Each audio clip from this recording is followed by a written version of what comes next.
Bismillahirrahmanirrahim. Assalamualaikum warahmatullahi wabarakatuh.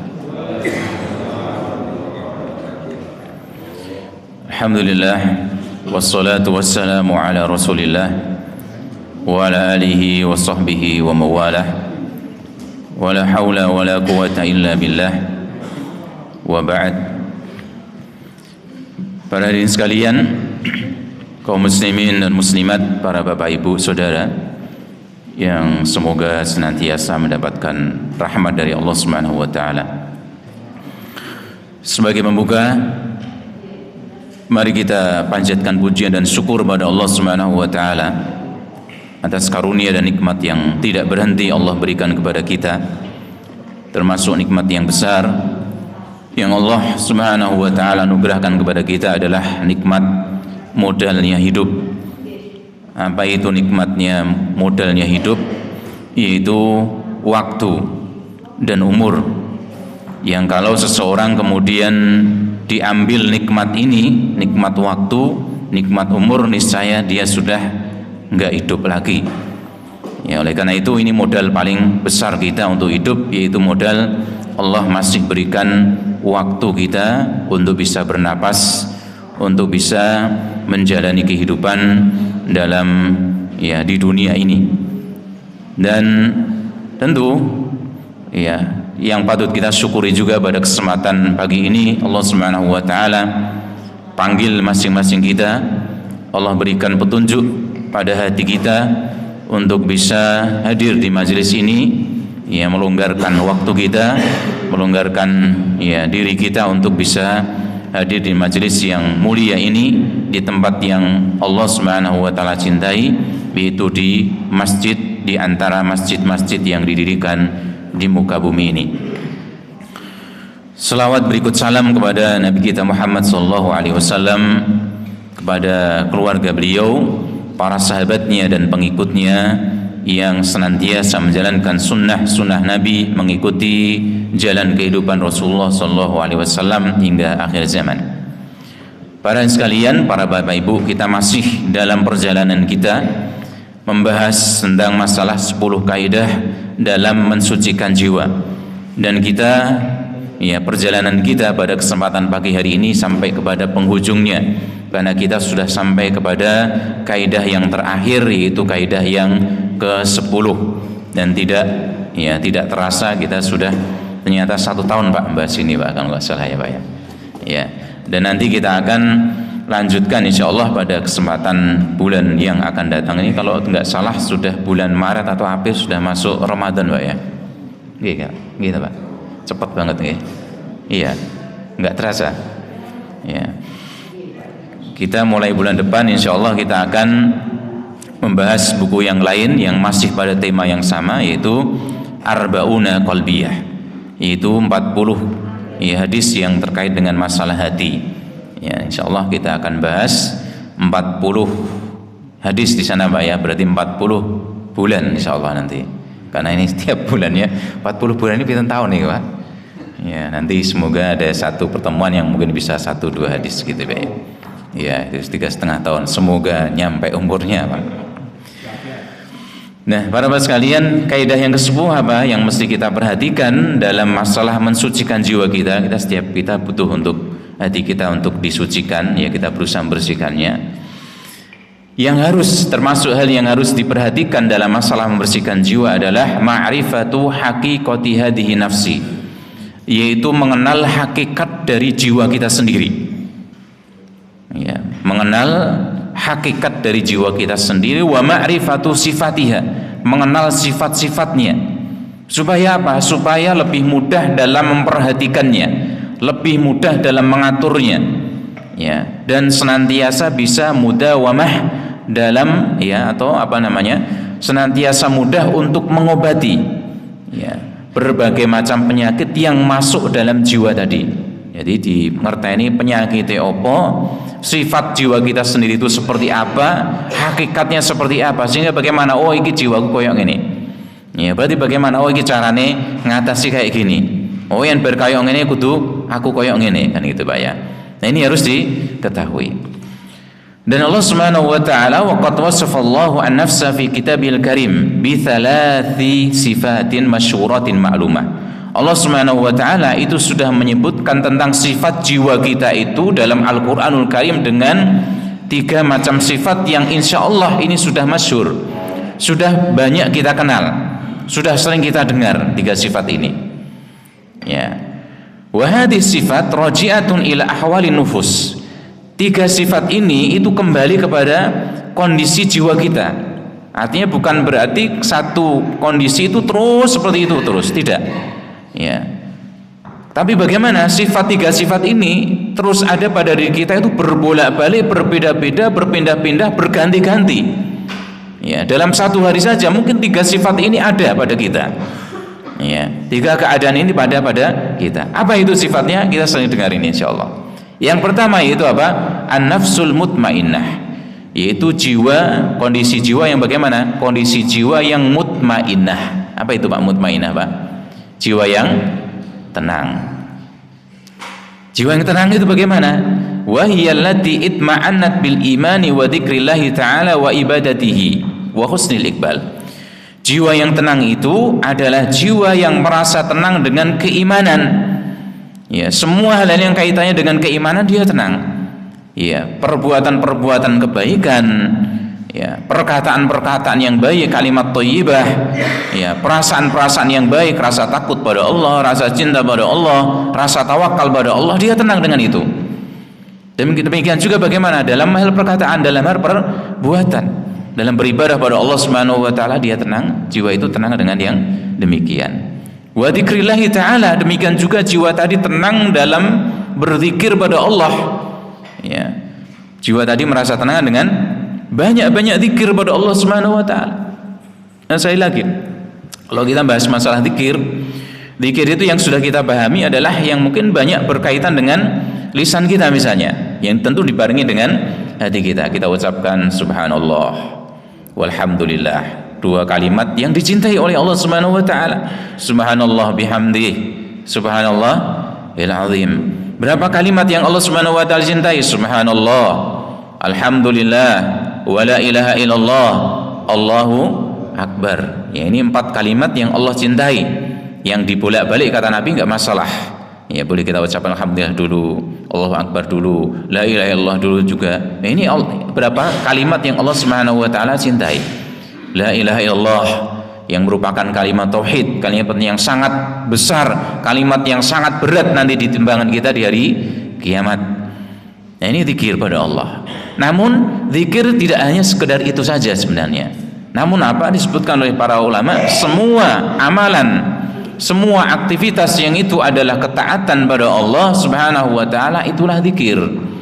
Sehingga menaik kalau panjang sami para bapak ibu menjalankan aktivitas-aktivitas yang baik kalau panjang sami, bagaimana silaturahmi ke tempat saudara dalam rangka apa? Nyari ridhonya Allah Subhanahu wa taala, itu juga termasuk apa? Di zikir.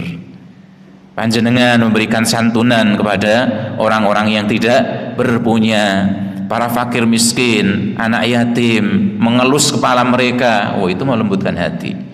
Itu bagaimana? Itu juga termasuk zikir pada Allah Subhanahu wa taala. Panjenengan bantu tonggo tepalih, kesusahannya, ya, kerepotannya, kita harapkan pahala dari Allah Subhanahu wa taala, ini juga termasuk di zikir pada Allah. Dan yang lain sebagainya, nggih salatnya, nggih sedekahnya. Ya apa kemauan? Apa saja itu perbuatan yang baik yang kita harapkan di sana ridho dari Allah Subhanahu wa taala, maka itulah zikir secara luas demikian. Dan jiwa yang tenang, jiwa yang mutmainnah, dia akan tenang dengan itu semua. Para sekalian yang rahmati Allah Subhanahu wa taala. Dan ini harus kita perbanyak. Karena apa? Ini juga termasuk hal yang membedakan antara seorang mukmin, ya, dengan orang yang munafik. Apa di antara ciri orang munafik itu? Ciri orang yang munafik itu wala yadhkurunallaha illa qalila.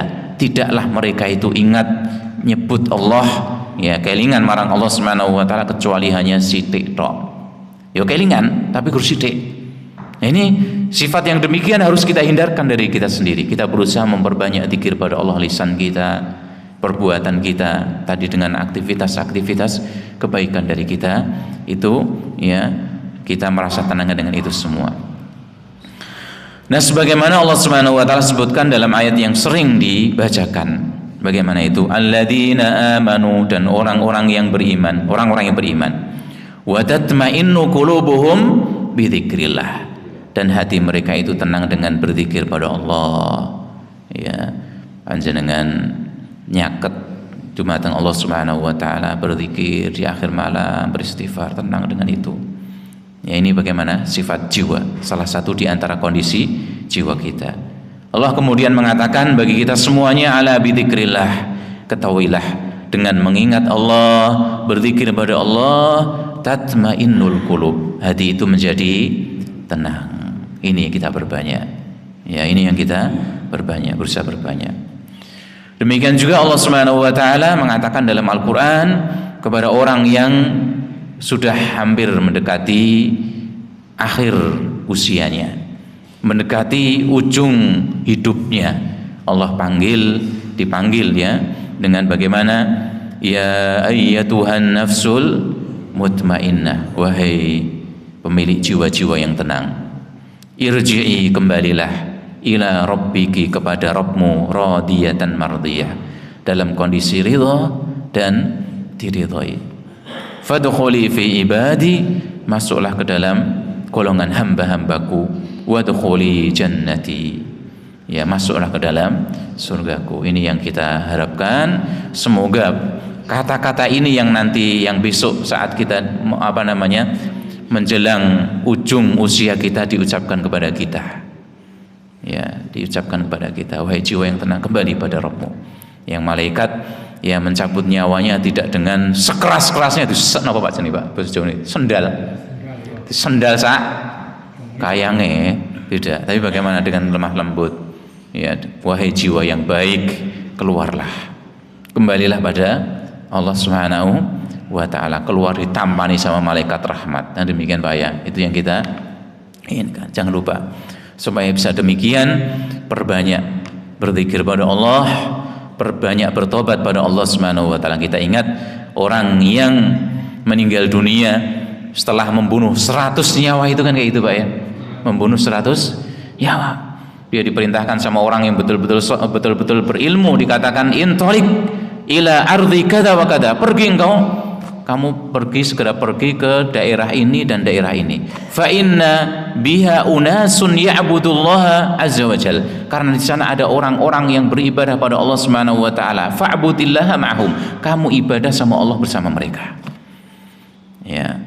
Kemudian ya, wala tarji ila ardika, jangan kamu pulang ke rumahmu, jangan kamu pulang ke daerahmu. Fa innaha ardu su'in, karena di sana itu adalah daerah yang buruk. Ya, fantalaqa, dia pergi hatta idza nasafat tariq, sampai kemudian dia di tengah jalan, atahul maut, datang kematian padanya, malaikat maut datang. Kemudian bagaimana? Mati ditampani sama bagaimana? Malaikat rahmat dengan malaikat adab. Ya. Fakhtasama fihi malaikatur rahmati wal malaikatul adab, malaikat rahmat dan malaikat adab rebutan. Apa yang dikatakan sama malaikat rahmat? Malaikat rahmat mengatakan bagaimana? Dia mengatakan, jaa, orang ini sudah datang taiban, bertobat pada Allah, mukbilan biqalbihi ilallah azza wajal. Dia sudah bertobat, hatinya sudah menghadap pada Allah, kembali pada Allah Subhanahu wa taala dengan hatinya. Masya Allah Pak. Ini yang hendaknya kita berusaha juga, ya, senantiasa hati kita dalam kondisi bertobat pada Allah Subhanahu wa taala sampai akhir hayat kita. Ya, ini Pak ya. Ini jiwa yang pertama. Yang kedua, ini juga sering, ya, walaupun dengan ungkapan yang sering disebutkan oleh orang-orang Jawa dengan ungkapan yang agak sedikit berbeda. Apa itu? An-nafsul lawwamah.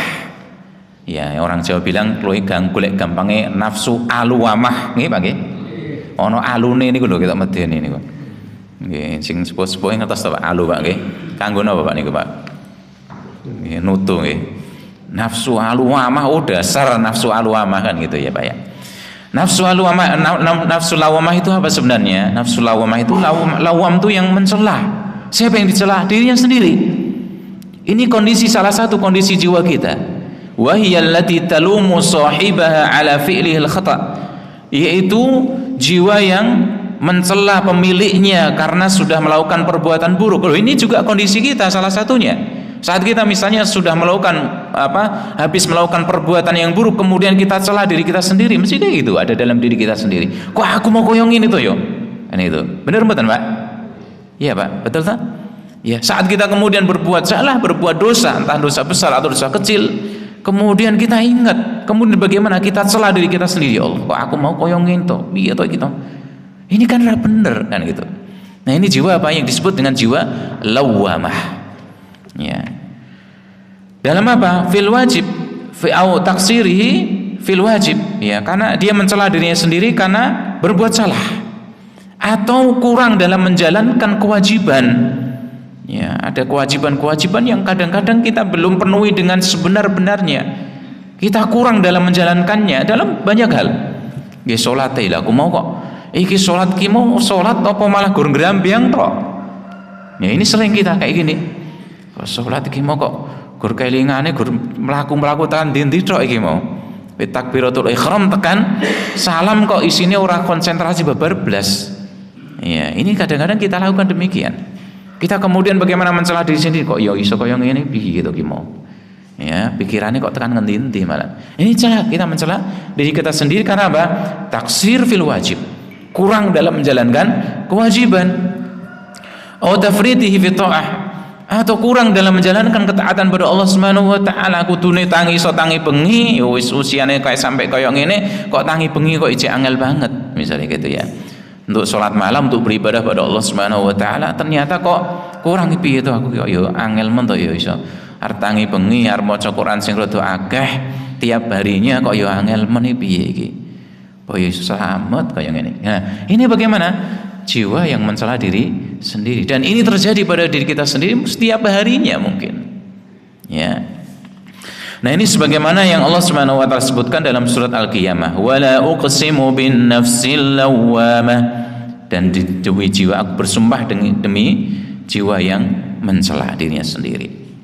Ya, sebagaimana juga nanti di akhirat kalau kita masih mencela diri kita sendiri di dunia ini karena meninggalkan yang wajib, kurang dalam ketaatan, berbuat kesalahan, ini bagus. Ya, ini termasuk mungkin di antara bentuk muhasabah kita. Artinya bagaimana? Menghitung-hitung diri kita sendiri. Ini memang zamannya kayak gini. Ya, zamannya yang pas memang di hari ini ya kita lakukan demikian. Karena bagaimana kalau nanti di akhirat orang juga mencela diri mereka masing-masing. Kenapa? Dulu nggak berbuat taat sama Allah Subhanahu wa taala. Ya, bahkan kadang-kadang berangan-angan ya. Lau anna Allah hadani lakuntu minal muttaqin. Kalau dulu saya ini kasih hidayah sama Allah, saya akan jadi orang yang bertakwa. Angan-angan tok ini. Nanti di akhirat. Ya, atau bagaimana ketika lihat taral adzaba, lau anna li karratan la akuna minal muhsinin. Kalau dulu saya ini, kalau saya sekarang masih punya kesempatan lagi untuk hidup di dunia, aku iso urip meneh ning donya, itu sudah sampai di akhirat. Aku bakal dadi wong sing apik wae. Ini telat. Sudah terlambat, nanti di akhirat sudah terlambat. Kalau hari ini kita masih mencela diri kita sendiri, aku kok malas-malasan maca Al-Qur'an sedina yang nganti salembare ora iso. Ya, ini bagus. Dalam rangka apa? Dalam rangka muhasabah, kita menghitung diri kita sendiri, kita perbaiki diri kita sendiri. Soalnya kalau sampai di akhirat telat, itu loh. Makanya disebutkan oleh salah seorang di antara para sahabat Nabi itu bagaimana? Ya, hari ini al-yaum hisabun wal adzab. Hari ini itu hari untuk menghisab, menghitung diri kita sendiri, dihitung-hitung awake dhewe iso memperbaiki. Ya, kita masih rada iso nyantai istilahnya itu, Pak ya. Tapi di akhirat nanti di hari kiamat hisabun adzabun bila adzabun bila amal. Hisabun bila amal. Di sana sudah ada hitungannya, wis ra iso beramal lagi. Al yauma amal bila hisab. Kalau hari ini cuma bisa kita amal, tidak ada hisabnya, enggak ada hitungannya macam-macam sebagaimana nanti di akhirat. Tapi di akhirat tinggal hisab tok, dihitung, dibalesi, tidak bisa beramal lagi. Oleh karena itu bagaimana para sekalian, para bapak yang rahmati Allah Subhanahu wa taala, ini justru harus selalu kita kita lakukan, diperbaiki lagi. Makanya ketika disebutkan dalam tafsir itu ketika Allah Subhanahu wa taala mengatakan dalam Al-Qur'an dalam surat Al-Hasr itu, ya ayyuhalladzina amanu taqullaha wal tandur nafsum ma qaddamat lighad, wahai orang-orang yang beriman, bertakwalah pada Allah Subhanahu wa taala dan setiap jiwa itu memperhatikan, mencermati apa yang dia siapkan untuk hari akhir, untuk hari esok. Ya, disebutkan hasibu anfusakum qabla an tuhasabu. Hisab diri kalian sendiri sebelum kalian nanti dihisab di akhirat. Dan siapkan, kamu perhatikan, cermati apa yang sudah kamu simpan dari amal soleh untuk nanti menghadap pada Allah Subhanahu wa ta'ala. Ini yang nafsu yang kedua, yaitu jiwa yang mencela dirinya sendiri. Yang ketiga, an-nafsu ammaratu bisu, jiwa yang memerintahkan, menganjurkan untuk berbuat jelek. Ini juga ada kondisi ini pada diri kita sendiri. Ya, diajak apa itu? Wa hiya allati tahuthu sahibaha ala fi'lil muharramat, yaitu jiwa yang menganjurkan, mengajak pelakunya, pemiliknya untuk melakukan perbuatan-perbuatan yang muharram, yang diharamkan oleh Allah Subhanahu wa taala. Wartikabil atham, ya, terjebak pada dosa-dosa. Ini jiwa kita. Ya, ini jiwa kita. Ya, walaupun tidak pada semua kondisi, kadang-kadang demikian. Kadang-kadang banyak. Di satu hari banyak sekali ajakan itu, banyak sekali. Di hari yang lain mungkin sedikit, karena lebih banyak kita tenang dengan zikir pada Allah Subhanahu wa taala. Paling penak ya Pak, saat sedang puasa, kan gitu. Benar betul? Makanya disebutkan yang namanya as-shaumu junnah. Puasa itu perisai. Tidak cuma di akhirat, di dunia ini perisai bagi kita. Perisai kagem nopo? Perisai dari perbuatan maksiat dan dosa. Makanya ya, bagaimana disebutkan yang namanya setan masuk ke dalam tubuh kita sebagaimana majrad dam, sebagaimana aliran darah. Begitu orang berpuasa, alirannya seperti disempitkan, jadi setan lebih susah masuknya. Ini bagus sekali ya untuk kita biasakan menjalankan puasa-puasa sunnah. Wa taquduhu ila mawatil munkarat, dan mengajaknya untuk pada tempat-tempat, pada kondisi-kondisi yang mungkar. Ini jiwa yang ammaratun bisu, tempat-tempat yang radhilah, yang menghinakan, yang jelek. Ini yang diajak pada jiwa kita. Amaratul bisu itu yang diajak pada perbuatan-perbuatan yang buruk. Dan ini Allah Subhanahu wa taala paling enggak suka. Ya, yang Allah sukai adalah perbuatan-perbuatan yang baik, hal-hal yang baik, hal-hal yang bagus. Maka Allah katakan dalam Al-Qur'an, Rasulullah mengatakan innallaha yuhibbu ma'aliyal umur wa yakrah sifsafaha. Allah Subhanahu wa taala itu mencintai ma'aliyal umur, perkara-perkara yang tinggi, perkara-perkara yang bagus, perkara-perkara yang sempurna. Perbuatan taat, menyambung kekerabatan, ya, menyambung hubungan baik sama orang lain. Semua Allah Subhanahu wa taala cintai. Dan Allah Subhanahu wa taala benci perbuatan-perbuatan yang rendahan. Apa itu? Maksiat. Ya, memutuskan silaturahmi, berbuat buruk sama orang lain. Ya, perkataan yang kotor dan sebagainya. Allah benci itu semuanya. Ya. Ini sebagaimana disebutkan dalam surat Yusuf. Ya, ini di para ulama ada yang mengatakan ini bukan perkataan Nabi Yusuf, namun ini perkataan istri dari pembesar Mesir yang mengatakan bagaimana, wa ma ubarri'u nafsi, saya enggak merasa diri suci, melepaskan diri. Tapi bagaimana? Inna nafsa la'amaratun bisu, sungguhnya jiwa itu mengajak pada perbuatan yang buruk, illa ma rahima rabbi, kecuali yang dirahmati oleh Rabbku. Nah, ini tiga hal. Tadi yang pertama jiwa yang mutmainnah, yang kedua jiwa yang apa Pak? Lawamah, yang ketiga jiwa yang amaratum bisu, merintahkan yang buruk. Ini bukan berarti pada seorang guru ana siji tok. Ana ini nomor loro tok. Ya, wong sing elek berarti gur apa namanya orang yang apa seseorang gur misalnya adanya buruk-buruk tok, tidak. Seorang muslim ada tiga-tiganya ini. Ya. Fahadil awsafu thalath nafsi hiya fil haqiqah ahwalun muta'alliqatu bin nafs. Tiga hal ini ada pada jiwa, hakikatnya adalah kondisi-kondisi jiwa kita. Ya, dan kondisinya tataqallab wa tataghayyar, senantiasa berubah, senantiasa berganti-ganti. Dalam sehari tiga-tiganya boleh jadi ada pada kita. Esok semangat dalam beramal pada Allah, beramal ibadah pada Allah Subhanahu wa taala, zikir akeh, amal soleh akeh. Awan-awan wis mlendek. Waduh, kok ajakan berbuat buruk, ajakan berbuat maksiat, macam-macam, sampai kemudian sore malam hari baru sadar dia mencela dirinya sendiri lagi dia. Ya Allah, aku mau kok koyo ngene kok ya lali meneh. Ya, malam dia tobat sama Allah Subhanahu wa taala, mendekat-dekat diri pada Allah Subhanahu wa taala. Pagi hari sudah lagi, kemudian maksiat lagi, dan seterusnya. Ini terus ini, Pak. Jadi 3 hal ini ada pada diri kita sendiri terus menerus. Nah, para bapak sekalian yang dirahmati Allah Subhanahu wa taala, ya. Jadi sifat ini itu berkumpul pada seorang manusia, bahkan fi yaumin wahidin bihasabi hali nafs. Berkumpul pada seorang bahkan dalam satu hari. Ya, tergantung dengan kondisi jiwa. Ya, tergantung pada kondisi jiwa. Nah, di sana juga para ulama memberikan permisalan, memberikan sebuah contoh tentang bagaimana seseorang itu menghadapi jiwanya, Pak. Menghadapi jiwanya sendiri. Ya. Dikasih gambaran supaya apa? Supaya seseorang itu bisa lebih mudah untuk mengatur jiwanya. Ya, di antaranya disebutkan oleh ada 2 permisalan ini, ada banyak sebenarnya para ulama menyebutkannya, namun di sini disebutkan 2 di antaranya. Imam Al-Ajuri, beliau menyebutkan tentang jiwa manusia. Ya.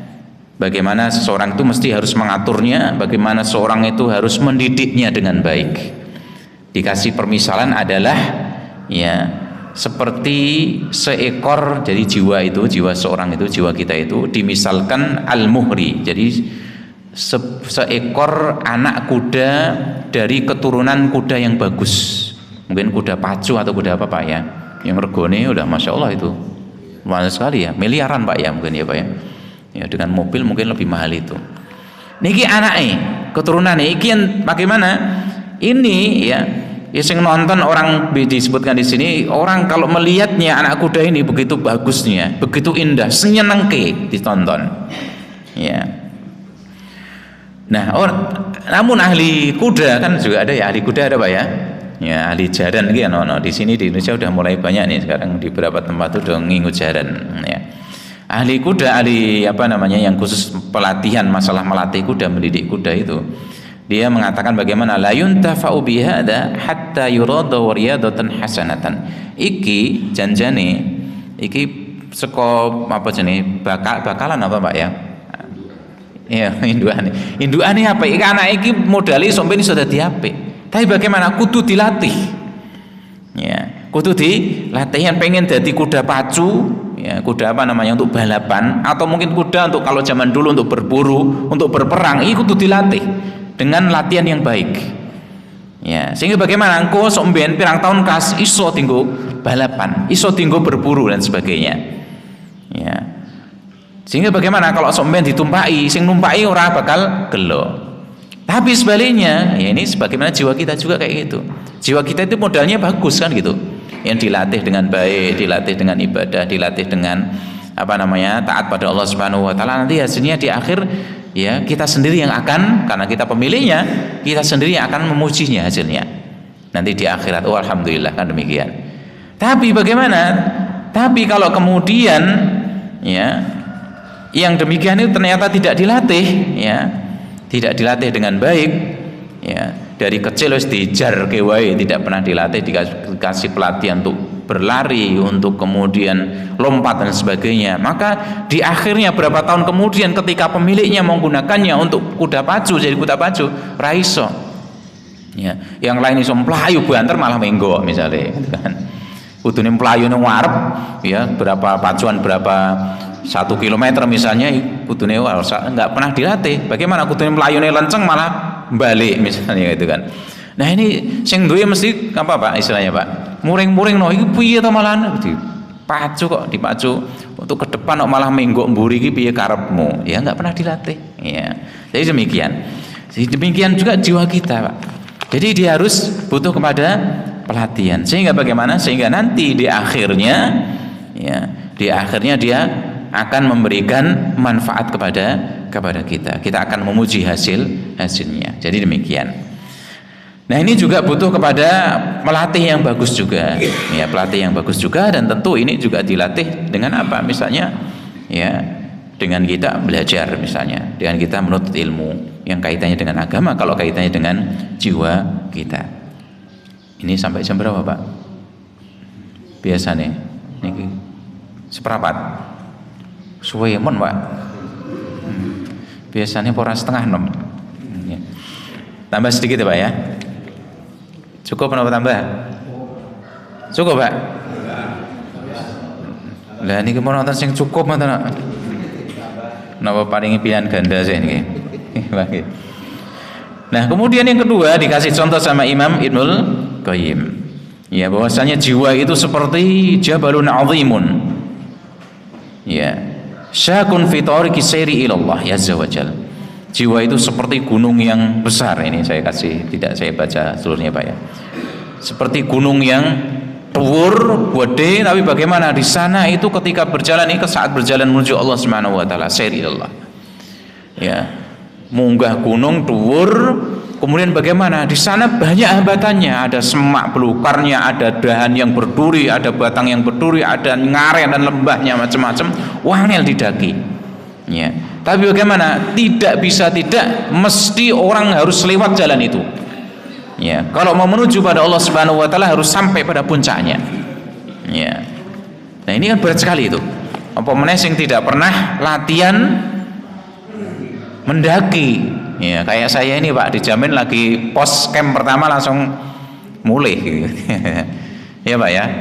Ya, menggeh-menggeh gitu. Kalau dilatih ya bisa insyaallah itu ya. Nah ini bagaimana?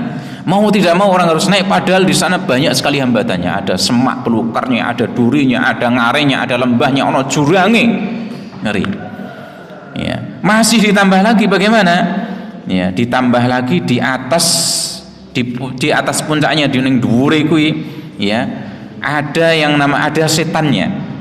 Ya, ada setan yang bagaimana? Yang dia itu meden-medeni menungso ora sah munggah napa tidak munggah. Itu loh. Ya, munggah barang ngopo? Abot le, rasa munggah-munggah barang. Wis ning ngisor wae cenguk-cenguk medang-medang. Ya, padahal mau tidak mau kita harus sampai kepada puncaknya untuk berjalan menuju Allah Subhanahu wa taala. Wis abot ya. Saya bagaimana? Sudah berat perjalanannya masih ada orang yang kemudian ngabot-aboti. Tambah abot apa mboten itu? Gitu awal ini misalnya ada apa gitu kan, ada sebuah masalah yang berat atau kita pengen kemana gitu, sesuatu yang berat, wis le kowe percaya kuwi abot ya, ternyata memang betul-betul berat ya, sudah berat medannya masih ada orang yang berat-berati lagi, tambah apa tambah mboten, tambah abot. Tapi mau tidak mau harus kita lakukan yang demikian itu ya, harus dilawan. Yang semak belukarnya, yang namanya durinya, yang namanya ngarennya, lembahnya, jurangnya harus kita lewati supaya sampai ke atas, supaya kita bisa berjalan menuju pada Allah Subhanahu wa taala. Nah, demikian juga jiwa kita. Abot, Pak. Berat bagi kita untuk kemudian melatih jiwa itu berat. Kudu bagaimana? Perjuangannya ekstra. Itu pun masih ada setan dalam diri kita yang kemudian bisik-bisik, "Ora sah abot. Penak turu timbang ngaji Pak." Ya. Ya, kemudian bagaimana? Kowe yang teko bagaimana? Ora apa-apa kowe saiki ngaji, tapi ya turu ora apa. Bener mboten, Pak? Ya ora ya kan karena ngantuk itu. Ya. Ya, ini memang betul. Semuanya ya, sekali lagi bagaimana? Tapi itu sekalian para Bapak sekalian rahmati Allah Subhanahu wa taala, para Ibu. Sekali lagi meskipun seberat apapun harus kita harus kita lawan. Supaya kita bisa sampai ke puncaknya, kita bisa berjalan menuju pada Allah Subhanahu wa taala. Dan sekali lagi, wa innahu layasirun ala may yassarallah. Itu semua yang akan jadi mudah bagi orang yang Allah berikan kemudahan. Oleh karena itu jangan lupa banyak-banyak minta kemudahan pada Allah Subhanahu wa taala. Tidak yang sulit kalau Allah Subhanahu wa taala berikan kemudahan pada kita. Mungkin ini cukup yang kami sampaikan. Semoga sedikit ini bisa bermanfaat bagi saya pribadi dan para hadirin sekalian. Ya, bisa menjadi ilmu yang bermanfaat dan amal yang soleh. Wa da'wana alhamdulillahirabbil alamin. Bismillahirrahmanirrahim. Assalamualaikum warahmatullahi wabarakatuh.